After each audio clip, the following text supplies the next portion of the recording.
And I'm back, all right? Angry educated black man, I'm back in this hoe. You know, I had to chill for a second, you know what I'm saying? I needed a moment of spiritual peace. I want to thank everybody who contacted me. I appreciate all my followers, you know, my family and close friends. You know, sometimes you have some personal things that are very tough. You know, you just got to take a break. You know, you got to reach out to those who are close to you, and you just got to accept that, you know, things are kind of crazy. And I just am glad that I was able to do that, have that time to relax, get back to it. I only got 3 minutes, so I gotta make this real quick. But in that time, I did see something that did really make me happy, and that was motherfucking basketball. NBA season is back on. Let's get lit. Niggas dancing and shit. You know what I'm saying? Riri, I saw that on a page, Instagram page. She had the motherfucking basketball. Niggas just dancing and lit and shit. It's been crazy. I mean, we just seen what's happened in the offseason, and we had all these rookies coming. Giannis Antetokounmpo averaging like 40 points a game, just dusting niggas. I had to watch that nigga myself. God damn, he's nasty. Then you got the Spurs, who got Rudy Gay on the slide.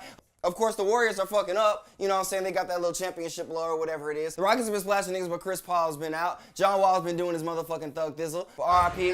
Gordon Hayward's ankle. You know what I'm saying? I hope he gets better. Hope everything's good. But, you know, it's just been a crazy first week, and I'm going to keep doing this week recap about what's going on in the league. You know, we definitely got our surprises with Brooklyn and Orlando actually winning games. D'Angelo Russell been going off. Of course, Philadelphia still sucks, but, I mean, Ben Simmons looks amazing.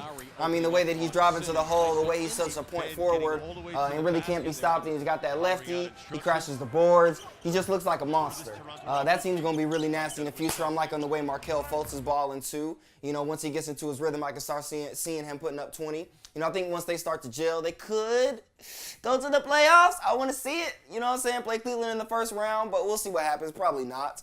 Looks like Boston may not make the playoffs. You know what I'm saying? That injury really fucked them up, and they're not winning. They're not winning. Of course, in the Western Conference, it's been a motherfucking dogfight. I got a chance to check out that Oklahoma versus Minnesota game. Two big contenders. You know, definitely got Jimmy Butler, Andrew Wiggins, and Karl Anthony Towns on that squad. And niggas was just balling out. Andrew Wiggins hit a half-court shot, you know, to win the game after Melo hit a shot in the corner to tie it up. And Russell Westbrook hit a three to tie that to take the lead. I mean, it was just a motherfucking battle. I can't wait to see what's going to happen in the playoffs. You know, the Rockets already look good without Chris Paul, and we don't know how D'Antoni's going to incorporate him into the offense. I mean, hell, even the Clippers are looking good. You know, I watched them a little bit. Blake Griffin been balling his motherfucking ass off. I don't know how motherfucking Memphis is winning, but I watched that bullshit-ass game where they calling all them fouls against Golden State and shit. But, you know, they do have some young players who definitely be splashing it up. Can't even lie. But Marc Gasol was balling his ass off, too. He's definitely incorporated that three-pointer to his game now. It's very pretty. Very pretty. I'm thinking that Lonzo Ball is definitely going to be balling out. Such a cliche, but he's definitely got a lot of potential for sure. I think he's going to be putting up triple-doubles, maybe a potential Jason Kidd, except he can shoot. He definitely shoots that ball with no hesitation. I'm really liking the way New Orleans is looking. The two big men are looking like they got some chemistry. I watched the game they played against the Warriors, and, you know, for a good 3 quarters, they were competing, and they were really using each other on screens and just having that good chemistry. One's got to dive and one doesn't. You know, and if the guards continue to play well and help them out by making shots, then it's really going to make it difficult for teams, especially when they come in from the three-point line, dribbling, and apparently Cousins can shoot better than anybody thought, so could be dangerous. But yeah, I'm really excited about the NBA season. I'm going to take this to be a happy moment. You know what I'm saying? Besides my other angry, educated shit, I just need to have some time to be happy. And like I said, you know, you got to take care of your mental health. The biggest thing is awareness and knowing where you're at with yourself. And is that you know how you feel and know where you're standing. And once you know that, then you know how to move forwards. And acknowledging how you feel and telling other people how you feel, who you know that are close to you, who you know that are going to be clutch, and who know that are going to give you good advice and know what the best thing is for you. My time is up. But yes, just find those close people around you and talk to them and really have them hold you accountable, have them support you, and basically just be that support system that you need. And at the same time, you know, you can just take some time to rest and take out the stress out of your life. Overall, just pray or meditate and take some time to think about what's best for your mental health. So, you know, hey, personally, I feel great now. And, you know, of course, there's going to be ups and downs, and that's how life is. And, you know, living in New York is tough. So, hey, I'm just going to ride with it, live in the moment, drop the top, and, hey, Rolls Royce, bitch. The doors go that way. Rolls Royce, bitch. Y'all. The doors go that way. All right, I'm out. Angry, educated black man in this bitch. Yeah, I'm back again. Here we go again. Y'all. Okay, no, really, though. Let's get started because I only got 3 minutes. Going up on a Tuesday. Y'all. Today's the World Series. It's the Dodgers versus the Astros. And in that light, you may have thought I was going to talk about the World Series, but no. I'm going to talk about the 7 most Choke-a-toke moments, and this is my phrase that me and my family use, is choke-a-toke. It refers to somebody who chokes in the moment. So we're gonna go over the top 7 sports moments of the biggest chokes. First of all, Texas has never won a motherfucking World Series. Not Houston, not the Rangers, nobody. And Texas Rangers went twice and one time choked when they were 1 out away. Nigga, I was getting ready to celebrate and all. I had bought a hat, nigga. Had my name on the back of the hat and all. But goddamn it, I was ready to celebrate. But no, these niggas choked. They choke-a-toke. That's one example. Then we have the Spurs in Game 6. These motherfuckers brought out the trophy in Miami. This was when we had LeBron, you had D-Wade, and you finally thought they were going to be dethroned, you know what I'm saying, after they had just beat Oklahoma. And then, you know, they went ahead and made this incredible run, and Ray Allen hit that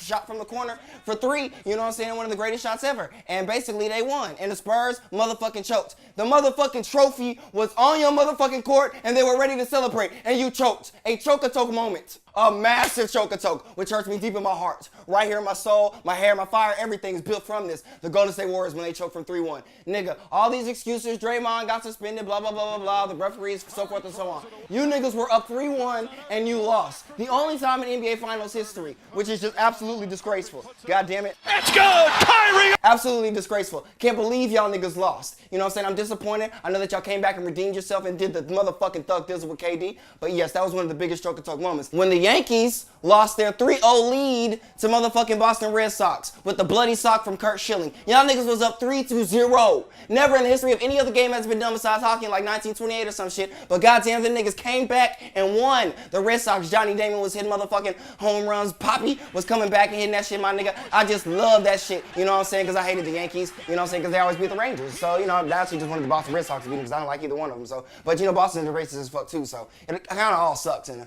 Atlanta losing the motherfucking Super Bowl, man. Like, what the fuck? Y'all niggas was up 24-0. Nigga, I went to fucking sleep. How in the fuck did y'all lose? I don't know what happened. Maybe it was rigged. You know what I'm saying? Niggas was saying the Carolina should have lost either the year before, which that could have been the biggest choke-a-toke moment, but it wasn't.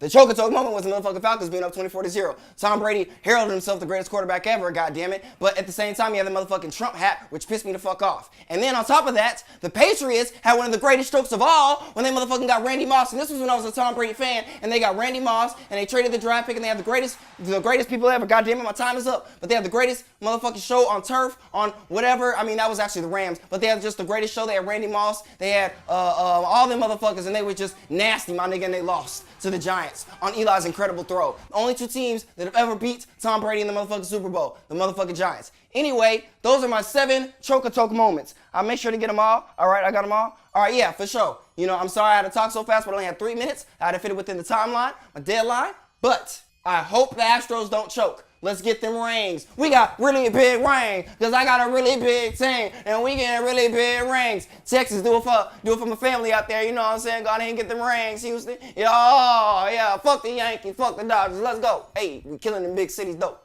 All right, let me start my motherfucking timer since I only got about 3 minutes. Thanks to the homie, Jay Sweet, with the dope-ass videography skills, making me aware of what was going on. The city of motherfucking Murfreesboro is having a fucking White Lives Matter. A White Lives Matter, no, not all lives, White Lives Matter rally. Dog, I don't understand. Why is it that whenever we say Black Lives Matter, there's always this immediate defense of White Lives Matter? There's actually gonna be a fucking rally somewhere. Now, granted, the mayor denounced it, you know what I'm saying? They said they don't want to be a part of it, they tell them to close businesses, so forth and so on. But at the end of the day, it still comes to this point of, woven within the fabric of this country is this motherfucking racism. Like I said before, we could just take this 30% and just send these motherfuckers on a boat and send them off somewhere. Because I don't know why in the fuck they think that this is the 50s again and that they can just stand on the backs of African Americans and enact these Jim Crow laws and continue to have everything that's already woven into the fabric of systematic racism and systematic oppression within the fabric of America anyway. With our gross economy, with our disgusting businessmen, with our nasty fucking clown of a fucking president that we have. And we're worried about White Lives Matter. We're worried about lives that have been terrorizing minorities and original peoples across the world for many years, for the past 400 years. We're worried about them. We're worried about when we could have been progressed as human beings, and we're worried about fucking White Lives Matter. We're worried about fucking Christopher Columbus and his pals just ravaging the motherfucking peoples of the original Americas, as now we have this gross economy and everything else that's running around here. We're talking about White Lives Matter, the origin of Black Lives Matter. Goddamn, how much time do I have? A minute and a half. Anyways, the origin of Black Lives Matter was because the reason Colin Kaepernick we knew was basically that woven into the fabric of America is the oppression of black people. You can see it in the prison system, you can see it in the healthcare system, you can see it in the jobs, you can see it in the economy, you can see it everywhere around you, and it's told to you since you're at birth. You have 4-year-old children who have to defend their motherfucking mom or their dad to tell them to keep calm because of shit that's going on. And you got 4-year-olds talking about how they like Barbies that are lighter colored than darker colored. So that's why Black Lives Matter. So I don't even know why I have to sit up here and explain this. So once again, why are we talking about white lives? Why in the fuck do you think that shit's important when you continue to fuck up the world? You can't even keep the fucking planet straight. And we're sitting up here worried about white lives matter? The fuck out of here. You know, I hope that shit gets rained on and I hope nothing fucking happens. That's a piece of shit and that's trash. Y'all a fuck nigga of the week. City of Murfreesboro, motherfucking white lives matter. What fuck wrong with y'all?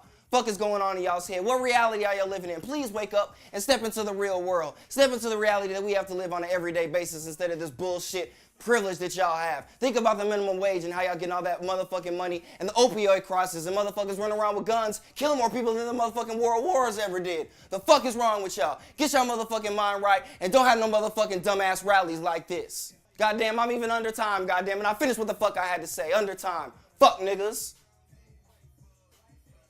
We'll save this for the podcast, but I had even more anger, goddammit. On top of that, we need to have other white people go dismantle that rally. We don't need to be going there. We're going to be looking stupid. If the other white people go there and start dismantling that shit, that's what'll happen. We have to have everybody denounce this shit. We have to have a whole movement as this is something that is not okay socially. And when we dismantle that socially, we will dismantle racism. Yeah, it's a big jump and everything think it's going to happen magically. No, it's not going to happen that way. But the bottom line is in this situation, y'all need to go denounce that shit. Get them crackers. Snatch them niggas.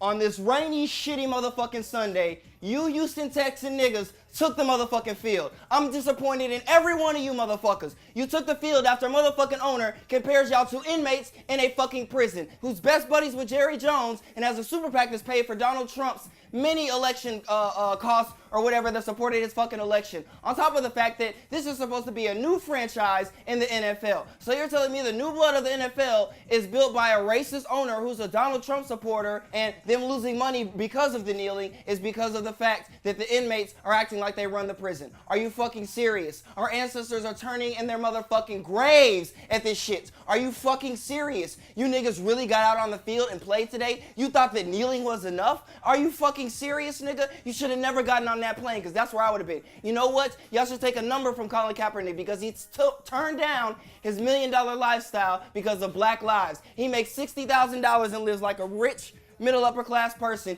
just like the rest of us because he thinks that black lives matter. Y'all should take motherfucking lessons and learn what the fuck he's trying to teach y'all motherfuckers. And that is that you're not gonna put up with shit. They losing money and right now is a chance to dismantle a whole organization just like they did with the University of Missouri and band together and just go ahead and say fuck this shit. How about some of the Cowboys players? Dez, Ezekiel, Dak, sit y'all asses down. Fuck that nigga Jerry Jones. Fuck that shit. This is about Black Lives Matter. And what they are telling you is that they don't matter. And it's a crock of shit. And I'm not going to put up with it. And I don't understand why. Apology or anything would be acceptable. Nothing that ever comes out of his mouth is further valid or of any importance to me at all. He's just a motherfucking piece of shit. Are you fucking serious? You compared your players, the ones who help run your organization, to fucking inmates? That's how you feel? That's what you think? That's the alliteration that you attune to? Are you I can't even. I would not have taken that motherfucking field. And on that note, you know who else I hope doesn't take the field on Monday when we see these motherfucking charges? Is motherfucking Trump. Because you know they scared in their motherfucking boots. Motherfucking 200,000 tweets. I forgot what the fucking phrase was. Do something. But this nigga scared in his motherfucking boots because you know Mueller is coming down with that motherfucking hammer on Monday. I can't wait to see what the fuck happens. I'm so entertained and I'm so excited to see some justice be given to this motherfucker. Goddamn, this orange Cheeto piece of shit. This motherfucking fuck boy of the year. This motherfucking fuck nigga of the week. Fuck nigga of every time, all times, goddammit. But shit, I'm done. Sick of y'all motherfuckers and this white supremacy and this white privilege and all these white people talking about white lives matter and all this other bullshit. Throw that shit in trash, goddammit. We taking over. Shit. All right, I'm done.